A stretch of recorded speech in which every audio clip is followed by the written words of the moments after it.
First, live, local. This is Fox 12 Now.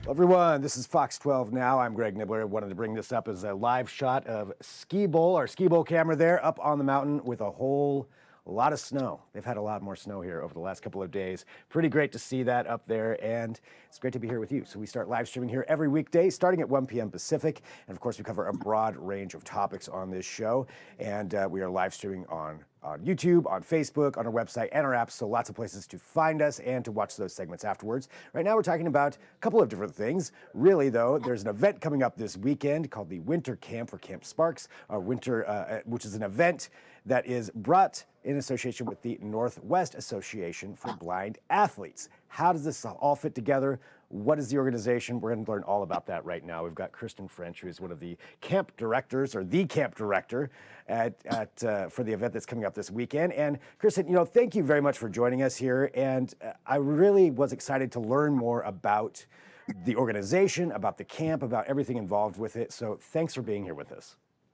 Yeah, thank you for having us. So to start off, could we maybe do just a little bit of education on what the Northwest Association for Blind Athletes is?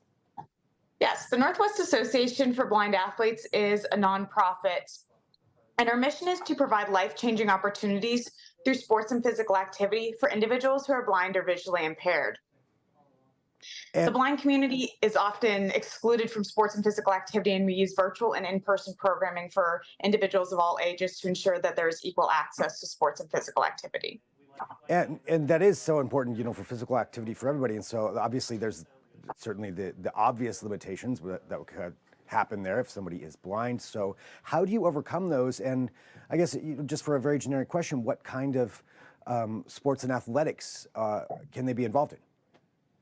Yeah, so something that's really unique about the blind community and adaptive sports, specifically for athletes who are blind and low vision, is that individuals who are blind and low vision can participate in any sport and physical activity. A lot of times it's a misconception to think that, oh, you can't golf or ski or basketball or anything, but really once there are adaptations made, and a lot of times these adaptations are incredibly straightforward, everything can be made accessible. This weekend, we will be doing broomball and snowshoeing in the wonderful snow up at Mount Hood, which is getting a lot of snow right now, and we're really excited about that. And some of the adaptations will be using some different guides. Some athletes will be using their cane, others using a guide dog. If that's their method of choice, that's what I personally use since I'm also blind. And maybe following a sound source or using some audible cues to make everything accessible. I love that. So there's so many different ways, so everybody kind of has their own way, essentially, go about it. And have found the ways that work the best for them. And, talking about that, for this weekend, I guess let's talk about that event specifically. So is this geared more towards youth, or is this of people of all ages? This program is specifically for youth who are blind or visually impaired, and we will have youth who are ages 9 to 15 at this session. Throughout the weekend, we will be doing broomball, team games, snowshoeing, as well as a variety of expanded core curriculum topics such as some orientation and mobility with one of our partners who is a certified orientation and mobility specialist. We will be doing daily living skills, cooking, cleaning, and other things in the dorm setting, in a cabin setting. In the team building games, those are really important to help work on communication and other skills, both soft and more direct skills that will be used in a workplace setting as athletes age and start to prepare for the workforce. Wow, so it's really a robust amount of things that they're going to be learning going through that. That's I would have to think that for those students or for the youth that are going to be up there, that's a really robust thing that they can use outside of just this experience.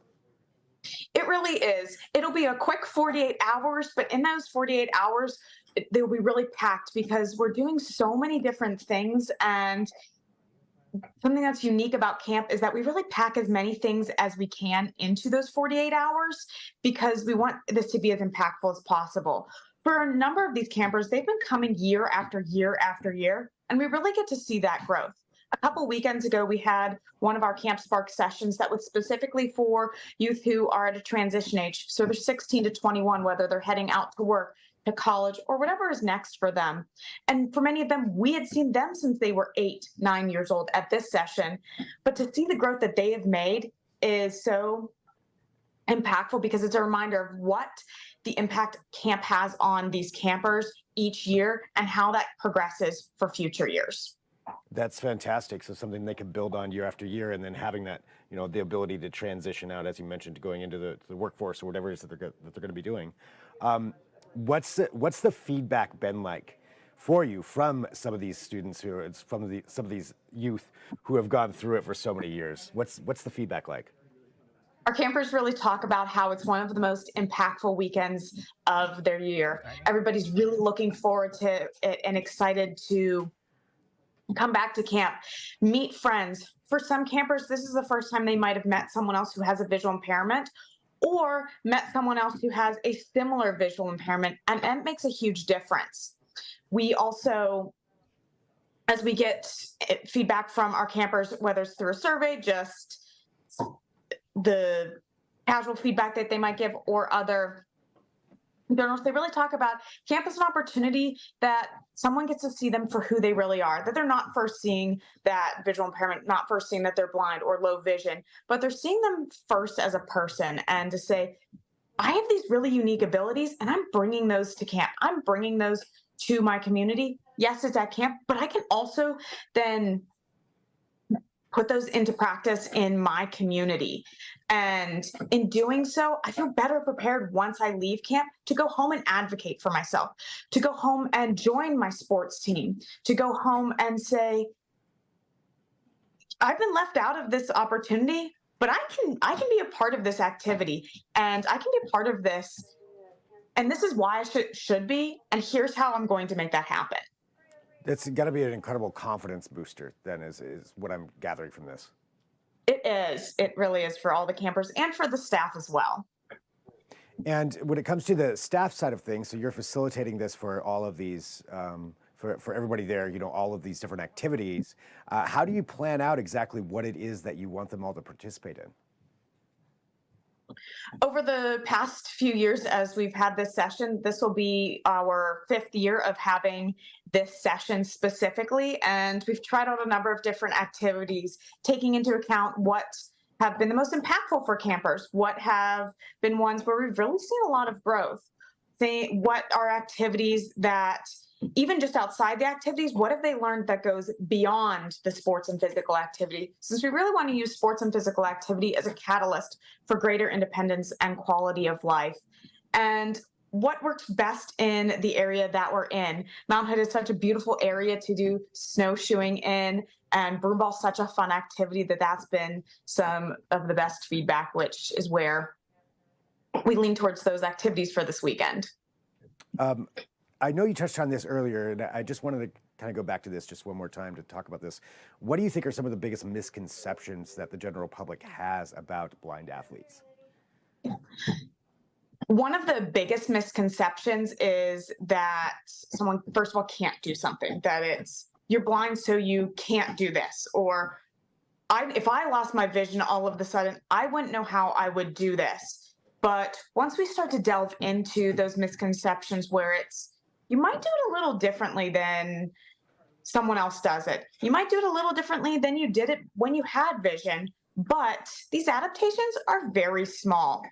And the other one is that it's not that sports and physical activity aren't going to be as impactful for someone, but a lot of times they're even more impactful because it's a place that it can be incredibly accessible, something that someone can go out and do later as a group, on their own, in a community, compete at a higher level, whether they say, I want to compete at a Paralympic level, so I'm going to pursue skiing at a high level because I want to compete at that level.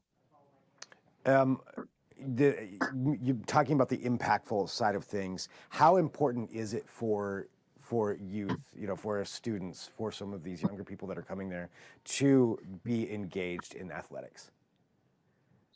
We know that engaging in physical activity for anybody, regardless of their vision, whether they have full sight, low vision, or totally blind, is important, not just from a physical health standard, but from a community perspective. It's a way that we can gather as a community and make connections with each other.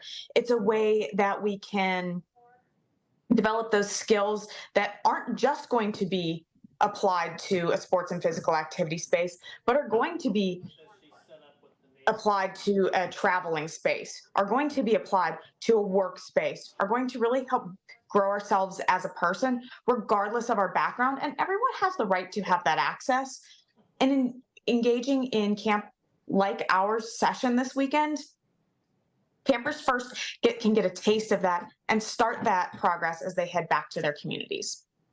Well, Kirsten, I think my last question here is for you. You know, you're the camp director. As you mentioned, this has been going on for a few years. And, you know, how does it feel for you to be able to be there to help lead and assist everybody in going through this experience that they're going to have? This is my favorite part of my job. And I think that's something that's really unique about our program is that I'm also blind, and a lot of our staff and volunteers who are working with the campers are also blind or low vision themselves. And campers have the opportunity to look at staff, to look at volunteers and say, I can do this when I get older. A lot of times we stop thinking about kids once they get older and think, yes, they were kids, but what happens after high school? What happens next? And our campers start to get to see those opportunities and say, hey, I could be a camp director as well. Hey, Kirsten's leading this hike with her guide dog. I could do that as well.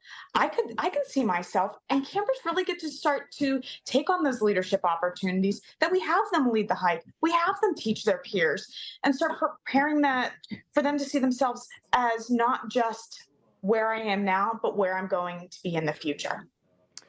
For people out there who want to get in touch and want to participate, maybe not necessarily this weekend, but in general with these camps, what's the best way for them to reach out to you?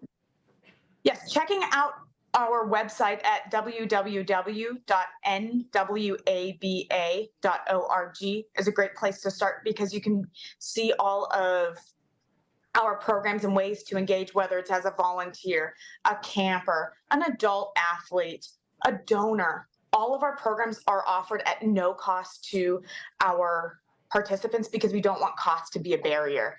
And those donations, no matter how small they are, make a huge impact to ensure that we are able to continue to offer these programs year round and year after year.